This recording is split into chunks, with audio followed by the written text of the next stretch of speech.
जय बोलिए त्रिकालवर्ती त्रैलोक पूज्य विश्वाराध्य पंच परमिष्टि भगवान की, अनंत अनंत सिद्ध परमिष्टि भगवान की, वर्तमान जन शासन नायक श्री वर्धमान महावीर भगवान की, परम पूज्य आचार्य भगवान श्री समंतभद्र स्वामी मुनि महाराज की, परम पूज्य सिद्धांत चक्रवर्ती आचार्य गुरुदेव श्री विद्यानंद जी मुनि महाराज की, विश्व कल्याणकारक अहिंसा प्रधान श्रीमद विश्व धर्म की, जैनम जयतु शासनम विश्व कल्याणकारकम। धर्म स्नेही सत श्रद्धालु यहाँ पर उपस्थित आप सभी भव्य वर पुंडरीक पुण्यात्मा महानुभाव, आचार्य भगवान समंतभद्र स्वामी द्वारा विरचित रत्न करंडक श्रावकाचार की वाचना में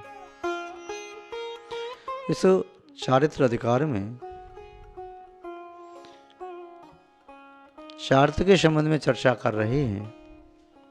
विगत वाचना में देखा था, जब जीव को सम्यक दर्शन सम्यक ज्ञान प्राप्त होता है तब राग द्वेष की निवृत्ति के लिए चारित्र की आवश्यकता होती है। आचार्य महोदय ने समाधान किया उन व्यक्तियों की जिज्ञासाओं का जो कहते हैं अरे राग द्वेष तो तुमने छोड़ा नहीं, तुम साधु बनने जा रही हो। राग द्वेष तो मुझसे छोड़े नहीं, वृत्ति बनने जा रही हो। राग द्वेष तो तुमने छोड़ा नहीं, तुम धर्मात्मा बनते हो। या राग द्वेष छोड़ा नहीं, छूट जाएगा तो फिर तो बचा ही क्या। राग द्वेष को छोड़ने के लिए ही चारित्र को स्वीकार किया जाता है। राग द्वेष को छोड़ना, हिंसादि पापों को छोड़ना, यही तो चारित्र है। असुहादो विवृत्ति शुभवृत्ति जान चारित्रम, अशुभ से निवृत्ति और शुभ में प्रवृत्ति, ये तो चारित्र है, व्यवहार चारित्र। महानुभाव, आचार्य महोदय ने विगत गाथा में कारिका में बताया कि जिस व्यक्ति की राग द्वेष की निवृत्ति हो जाती है तो ऐसा व्यक्ति हिंसादि पाप नहीं कर सकता। उदाहरण बताया उन्होंने कि जिस व्यक्ति के जीवन में कोई अपेक्षा नहीं है, इच्छा नहीं है, कोई अभिलाषा नहीं है, वह व्यक्ति किसी की सेवा क्यों करेगा, राजा की चापलूसी क्यों करेगा। वही करता है राजा की चापलूसी, सेवा, उपासना, भक्ति, पूजा। जैसे राजा से कुछ चाहिए तो उसके सामने झुक करके रहेगा, नहीं चाहिए तो अपने काम से काम। यहां पर 49वें नंबर की कारिका में बता रही हैं कि चारित्र क्या है। चारित्र की परिभाषा बता रहे हैं, बहुत अच्छी परिभाषा है चारित्र की, याद करने लायक है। आप लोग याद करेंगे तो भी बहुत अच्छा रहेगा। आचार्य श्री के शब्दों में ही देख लें क्या बता रहे हैं आचार्य महोदय। हिंसा नत चौरेभ्यो मैथुन सेवा प्रग्रभ्यायाम च पाप प्रणालिकाभ्यो व्रति संन्यास चारित्रम। ये 5 शब्द दिए, इन 5 शब्दों का भाव भी समझे। और शब्दों को नहीं छोड़ना है, शब्द का अर्थ क्या है उसे समझ करके उस क्रिया को छोड़ना है, तब चारित्र की प्राप्ति होगी। केवल शब्द के छोड़ने मात्र से काम नहीं चलेगा, शब्द के कहने मात्र से काम नहीं चलेगा। प्यासे व्यक्ति को पानी न दे करके उसे कहे पानी पियो, मुंह खोलो अपना, पानी पियो, और पानी दो मत, और पियोगे और पियो और पियो और पियो, तो क्या उसकी प्यास बुझ जाएगी? शब्द से नहीं बुझेगी।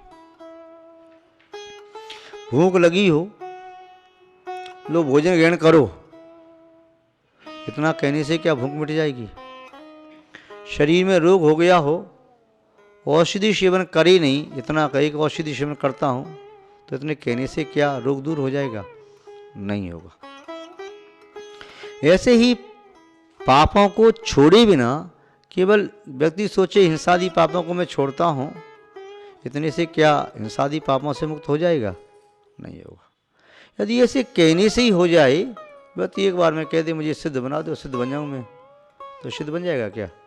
जाप भी लगाए सिद्धो हम सिद्धो हम सिद्धो हम सिद्धो हम सिद्धो हम शुद्धो हम सोहम सोहम, तो क्या जाप लगाने मात्र से वह वैश्य अवस्था को प्राप्त कर पाएगा? नहीं कर पाएगा। उसे जाप लगाना है किंतु अपने उद्देश्य को भूल नहीं जाए इसलिए लगाना है, और वह शब्द आचरण में आना चाहिए। हर सहारा भी अमल के वास्ते बेकार है, जब आंख ही खोले नहीं तो कोई उजाला क्या करे। जितने भी सहारे होते हैं आपके लिए मार्ग को सुगम करने वाले होते हैं। व्यक्ति सीढ़ियों पर चढ़ रहा है, साइड में रेलिंग लगी उसे पकड़ करके, या रस्सी बंधी रस्सी पकड़ करके दीवार का सहारा लेके चढ़ रहा है, वह सहारा है चढ़ने के लिए। रेलिंग को, रस्सी को, दीवार को पकड़ के नीचे खड़े हो जाओगे तो ऊपर छत पर नहीं पहुंच पाओगे। चढ़ने के लिए सहारा है, उसे सहारे को पकड़ के मत बैठ जाना, उसका सहारा लेते जाओ, आगे बढ़ते जाओ, सहारा लेते जाओ, आगे बढ़ते जाओ, तो आगे बढ़ जाओगे। पकड़ के बैठ जाओगे तो नहीं बढ़ पाओगे। भूखे व्यक्ति को भोजन पकड़ के बैठना नहीं है, भोजन को उदरस्त करना है। प्यासे व्यक्ति को पानी दिखाने से प्यास नहीं बुझेगी, पानी कंठ में पहुंचेगा तभी कंठ तृप्त होगा। रोगी व्यक्ति को अच्छी अच्छी औषधि की लिस्ट बना करके दिखा दो, इस रोग में देखो इतनी सारी औषधि काम करती हैं, क्या औषधि के नाम देख करके, पढ़ करके, औषधि देख करके क्या वो ठीक हो जाएगा? नहीं हो पाएगा। इसी तरह से धर्म की जितनी भी व्याख्याएं हैं, चारित्र की, संयम की जो व्याख्याएं हैं, केवल पढ़ने मात्र से व्यक्ति धर्मात्मा नहीं होता। धर्म तो वह चीज है जिसे धारण किया जाता है। बुरी बातों को छोड़ा जाता है, अच्छी बातों को ग्रहण किया जाता है, इसका नाम ही धर्म है। केवल उपदेश देने से व्यक्ति धर्मात्मा नहीं होता। आपने सुन करके दूसरे को सुना दिया, उसने किसी और को सुना दिया, उसने किसी और को सुना दिया, सुना करके कोई धर्मात्मा नहीं होता। जैसे चम्मच भगोने में से खीर लेकर के परोस दे किसी दूसरे को, तो चम्मच के पास क्या रहा। ऐसे ही जो व्यक्ति धर्म की बात को सुन करके आगे किसी और को सुना दे, तो इससे उसे क्या लाभ होगा? जब तक जीवन में धारण नहीं किया जाता है तब तक लाभ नहीं होता। टॉर्च बेच करके दूसरों के मार्ग के अंधकार को तो दूर कर रहे हो, पर स्वयं टॉर्च को जला करके प्रकाश में चल नहीं रहे हो। और टॉर्च तुमने कितनी बेची सुबह से लेके शाम तक, ये महत्व की बात नहीं है। महत्व की बात ये है कि रात्रि में अंधकार में तुम चली तो तुमने अपनी टॉर्च जलाई कि नहीं जलाई। चाहे 100 टॉर्च बेचो, 1000 बेचो, 10,000 बेचो, लाख करोड़ों बेचो, क्या फर्क पड़ता है? कोई व्यक्ति कहे तू तो टॉर्च बेचने वाला है, फिर ठोकर खा के कैसे गिर पड़ा अंधेरे में? बोले क्यों? तेरे पास टॉर्च नहीं थी तो सही, फिर उसको जलाया नहीं। देखो आप सब जानते हैं, बिना जलाए टॉर्चों का बंडल लेके सिर पर रख के चलोगे तभी ठोकर खा के गिरी पड़ोगे।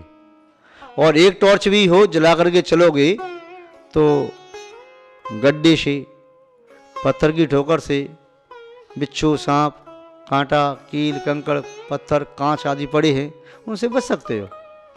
तो एक छोटी सी टॉर्च भी आपको अंधेरे में आपको उन सभी दुर्घटनाओं से बचा सकती है। और पूरा ट्रक का ट्रक भी टॉर्चों से भरा था और आपके ट्रक की लाइट खराब हो गई तो पूरा ट्रक का ट्रक भी नदी में गिर सकता है, डिवाइडर से टकरा सकता है, शाइन बोर्ड से टकरा सकता है, माइलस्टोन से टकरा सकता है, एक्सीडेंट हो सकता है, क्योंकि उपयोग नहीं किया। धर्म संग्रह करने की चीज नहीं है, धर्म तो एक जीवन शैली है। अच्छी बातों को उपयोग में लाने का नाम है धर्म।